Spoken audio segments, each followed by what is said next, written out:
Raj Bhavan Kota India की एक ऐसी जगह है जिसका नाम शायद ही किसी इंडियन ने ना सुना हो। कोटा आईआईटी की पढ़ाई का एक बहुत बड़ा हब है, लेकिन इसके साथ साथ कोटा में कई राज भी छुपे हैं। कोटा में एक ऐसा पैलेस है जिसे लोग भूतिया मानते हैं। कोटा का ब्रिजराज भवन पैलेस आज से लगभग 200 साल पुराना है, जो अब एक होटल की तरह यूज किया जाता है। लेकिन कहते हैं कि ये पैलेस देखने में जितना खूबसूरत और शानदार है, इसकी कहानी उतनी ही भयानक है। लेकिन कोटा के एक कॉलेज में पढ़ रहे मोहन को इसका अंदाजा नहीं था। मोहन हिस्ट्री का स्टूडेंट था और अपने प्रोजेक्ट के लिए मोहन को किसी 3 हेरिटेज बिल्डिंग्स पर रिसर्च करनी थी, और मोहन ने उनमें से एक हेरिटेज बिल्डिंग चुनी, कोटा का ब्रिजराज भवन पैलेस। और शायद उसकी यही भूल उसे बहुत भारी पड़ने वाली थी। रिसर्च के लिए स्पेशल परमिशन लेकर एक शाम वो अपनी दोस्त और प्रोजेक्ट पार्टनर शिखा के साथ ब्रिजराज भवन पैलेस पहुंच गया।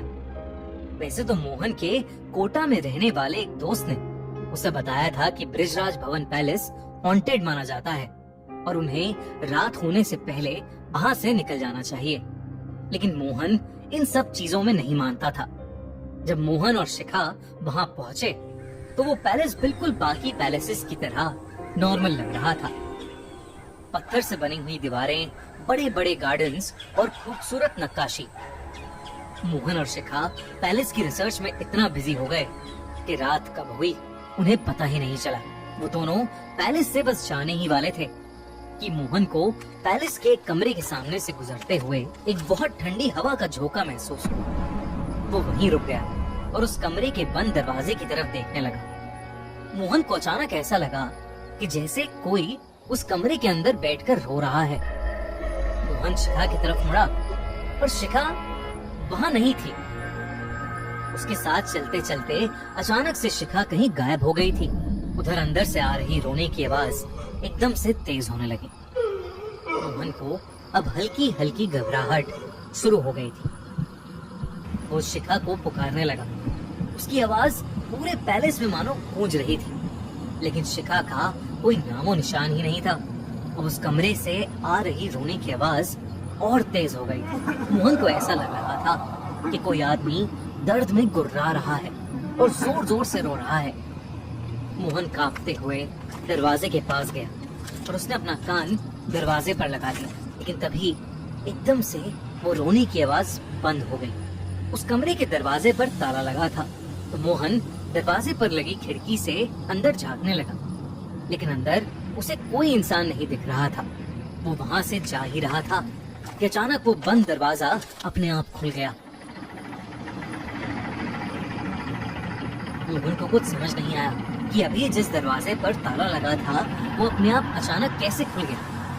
मोहन हिम्मत करके उस दरवाजे के अंदर चला गया। उसने देखा कि कमरे के कोने में एक रोटेटिंग चेयर पर एक हट्टा कट्टा आदमी बैठा है, जिसकी पीठ मोहन की तरफ है। उस आदमी ने एक यूनिफॉर्म पहनी हुई है, ब्रिटिश इंडियन आर्मी की यूनिफॉर्म। मोहन ने देखा कि वहाँ वही आदमी बैठा रहा है। मोहन ने उसे आवाज लगाई, उससे पूछा कि उसे क्या हुआ है, लेकिन उसने कोई जवाब नहीं दिया। मोहन हिम्मत करके उसके पास गया और उसने जैसे ही उस आदमी के कंधे पर हाथ रखा, मोहन का हाथ उसके शरीर के आर पार हो गया। तभी अचानक उस आदमी की गर्दन अपने आप पूरी उल्टी हो गई।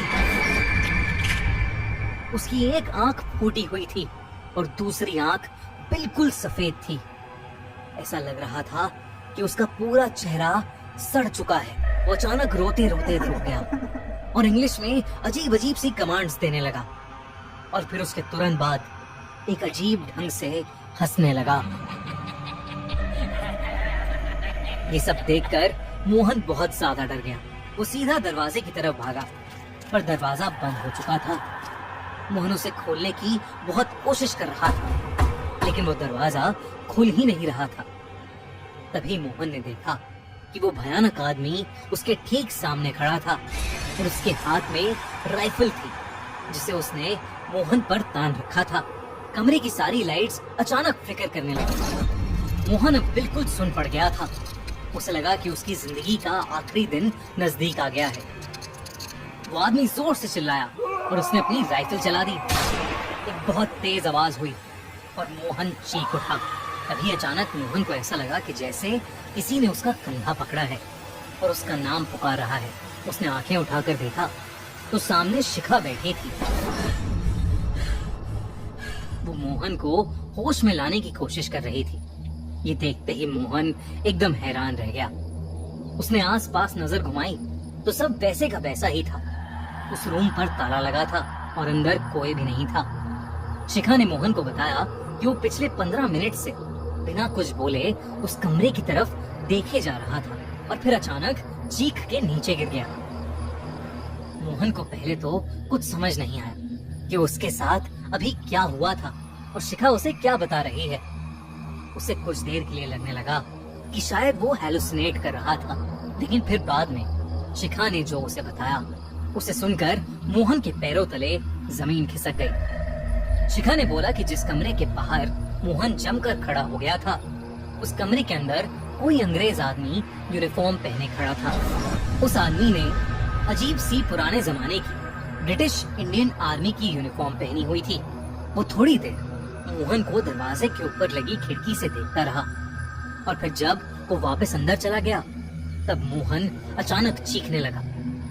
ये सुनने के बाद मोहन समझ गया कि जो उसके साथ हुआ वो कोई हेलुसिनेशन नहीं, बल्कि एक ऐसा डरावना सच था जो किसी की भी जान निकाल सकता था। जब मोहन ने इस पैलेस के बारे में और पूछा तो उसे पता चला कि इस पैलेस में एक ब्रिटिश आर्मी का टॉप ऑफिसर रहता था जिसे ये पैलेस बहुत पसंद था। लेकिन फ्रीडम स्ट्रगल के दौरान इंडियन सोल्जर्स ने इस पैलेस में घुसकर उस ब्रिटिश जनरल को मार दिया था। कहते हैं कि आज तक उस ब्रिटिश ऑफिसर की आत्मा ब्रिजराज भवन पैलेस को हॉन्ट कर रही है और अपना बदला लेने का वेट कर रही है। यूं तो माना जाता है कि वो भूत किसी को नुकसान नहीं पहुंचाता, पर कई लोगों ने उस ब्रिटिश ऑफिसर को वहाँ अलग अलग चीजें करते देखा है। वहाँ की कई वॉचमैन ने ये भी बताया कि ड्यूटी करते टाइम कोई अदृश्य शक्ति उन्हें थप्पड़ मार देती थी और तो और इंग्लिश में उन्हें ऑर्डर्स भी देती थी। उस रात के बाद मोहन फिर कभी उस पैलेस के आसपास भी नहीं गया। उसके साथ जो भी उस रात हुआ शायद ही मोहन उसे कभी भुला पाएगा। लेकिन दोस्तों, क्या आप जाना पसंद करोगे कोटा के ब्रिजराज भवन पैलेस में? हमें कमेंट्स में जरूर बताना। और अगर आपको ये कहानी अच्छी लगी